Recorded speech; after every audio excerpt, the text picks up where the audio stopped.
Secretary to the President Lalit Veeratunga says that on behalf of the citizens, the government has to safeguard the country's image from open and hidden international movements.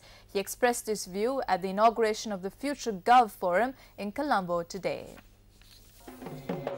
The inaugural session of the second annual Future Gov Forum Sri Lanka 2011 conference conducted by the Information and Communication Technology Agency in Sri Lanka got underway in Colombo today. The event saw the participation of 20 ministerial secretaries, including the Secretary to the President Lalit Veeratunga. Today, diplomacy has become crucial for governments like Sri Lanka. Take the recent attempts of groups in and out of various foreign governments to tarnish the image of Sri Lanka. ICT could play a life-saving role in our attempts to reach out to the world. There is probably no other way. The pace at which information and misinformation travels utilizing ICT is unbelievable. Governments must take note of this fact and gear themselves to meet the challenge of advancement of ICT. On behalf of one's citizens, government has to safeguard a country's image from different open and hidden international movements, as in our case. The International Crisis Group, in its latest Asia report, has echoed the call for an international inquiry into the alleged atrocities committed by both the government forces and the LTTE.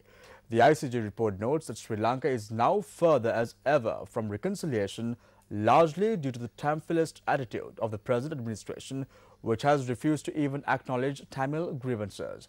It warns that concentration of power and wealth in the presidential family will lead to a renewed risk of conflict once again.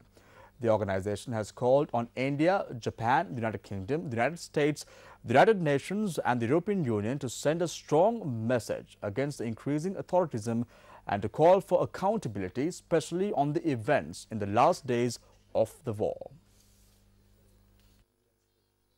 The International Crisis Group points out that Sri Lanka eventually should also have an independent, inclusive truth commission to examine injustices suffered by all communities.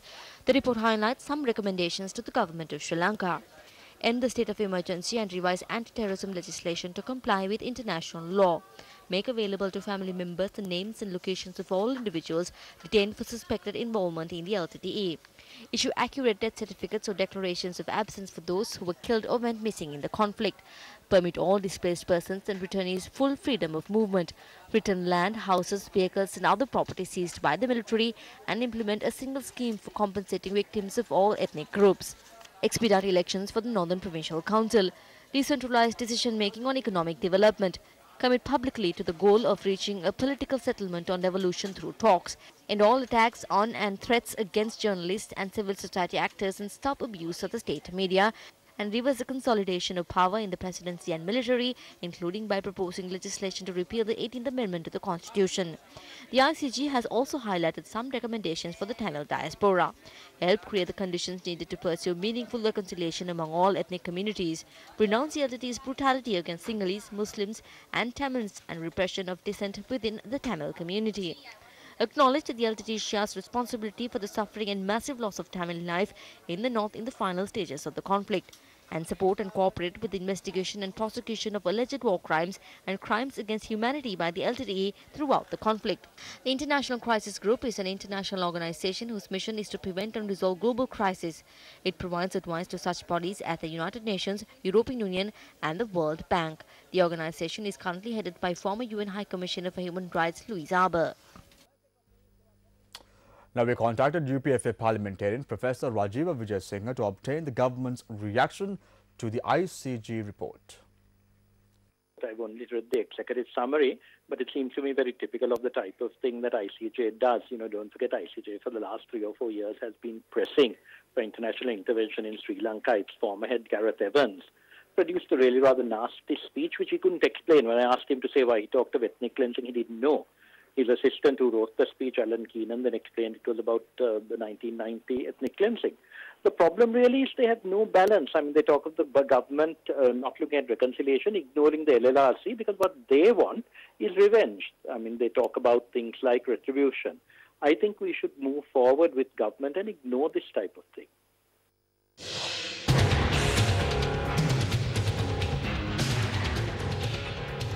If one travels anywhere in the country, it is evident that the government is spending heavily on road development. This means that a considerable amount of public tax money is being spent on road development. Since there are many social and economic benefits that emerge from road development, spending public money on road development can be considered as an investment. It is also noteworthy that the Secretary of the Ministry of Finance is going out of his way to explain to state sector officials the importance of road development and hence the need to carry out this task carefully. If there are programs that need to be implemented in various areas, implement them. Don't worry about funds. There are enough funds. We need high-quality projects that can change the economy of these areas. Every road that is built must have a lifespan of 10 to 15 years. Those in villages too need some pride. Therefore, make these roads in a way that these people can be proud of it. If there are any shortcomings in the roads, please renovate them. Though state officials are educated in this manner about the quality of roads, many who are entrusted with the responsibility of inspecting road construction have conveniently allowed contractors to determine the quality of work. Residents that use the Varan-Katagota-Senagama road in Ampara question as to whether it was a group of blind state officials who were entrusted with the responsibility of overseeing the quality of the Varan-Katagota-Senagama road, as stepping on this road is similar to stepping on mud. State money is just wasted and we have lost our road. They pass funds to the village so that the roads can be built, but it has been 20 years and this road is still not built.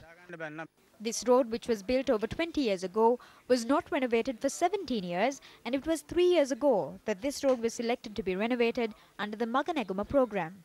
How can the road be constructed properly? No one comes here to check whether the road is being constructed or not. The road is built the way the contractor wants. Before spending public money on infrastructure facilities, shouldn't a vigilant set of officials be appointed to make sure that this money is spent in a manner that benefits the people? Secretary to the Ministry of Finance, this is over to you.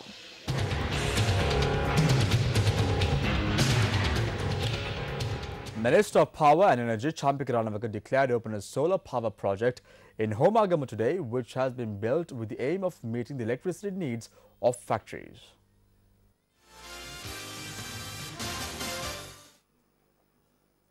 The system has the capacity to generate 15 kilowatts of electricity. The specialty of this project is that extra electricity generated in factories can be added to the national grid via the net metering system.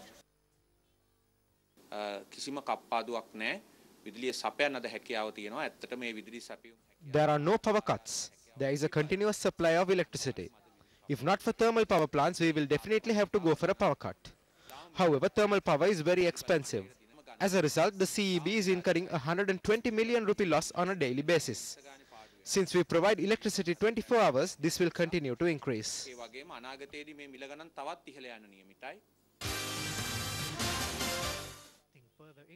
The gold recorded its highest ever price in history today, when an ounce of gold reached the $1,600 mark. According to reports, the reason for this increase is the debt worries in the US and Europe, which continue to trouble investors. Gold is considered a safe investment and usually appreciates at times of global economic uncertainty. Rallied to record highs, performing assets over the last 3 months, up over 7%. Now, before wrapping up the sports news tonight, I want to tell you, it was reported that the International Rugby Board held an inquiry for the 3 Sri Lankan players who were alleged to have taken a banned substance. Yes, Shamir, the International Rugby Board conducted an inquiry in Colombo today into the 3 Sri Lankan rugby players who were found to have used a banned substance at the Asian 5-Nation Rugby Tournament. Now, accordingly, a teleconference held between the 3 players and the International Rugby Board officials ended a short while ago. This inquiry was conducted by IRB officials from Canada, Ireland and South Africa. Speaking to News First, Treasurer of the SLRFU, Kiran Athapathu, said that during the inquiry, a decision to ban the 3 respected players from local and international rugby encounters was reached upon until a verdict is issued by the International Rugby Board to the Sri Lanka Rugby Union. The IRB noted that they expect to issue their final decision within 1 month. The 3 Sri Lankan rugby players who have been found to use the banned substances are Salia Kumara, Iranga Swarnathilaka and Keith Gurusingha. A preliminary inquiry into the 3 Sri Lankan players was held before a 3-member committee on the 14th of this month. Here, the Treasurer of Sri Lanka Rugby Football Union, Kiran Athapathu, stated that the 3 players had accepted the charges levelled against them on the use of banned substances. However, on that day, the head of the National Anti-Doping Organization, Dr. Geethanjana Mendy, stated that officials in the country cannot impose any punishment on the 3 Sri Lankan rugby players. The inquiry panel consisted of 3 gentlemen, one from Ireland, one from South Africa, and the other gentleman was based in Canada. The Sri Lanka Rugby Football Union had conducted a seminar on anti-doping sample test on 22nd April 2010. What the 3 players, namely Salya Kumara, Iranga Sarnatilaka, and Keith Guru Singh allege is from the time they were taken to the Sri Lanka squad for training, the Institute of Sports Medicine or the National Anti-Doping Organization of Sri Lanka never held an awareness program saying what is banned and what is not banned. They were never educated, and that is the stance they are taking. We know that they have taken this substance, but they are claiming innocence.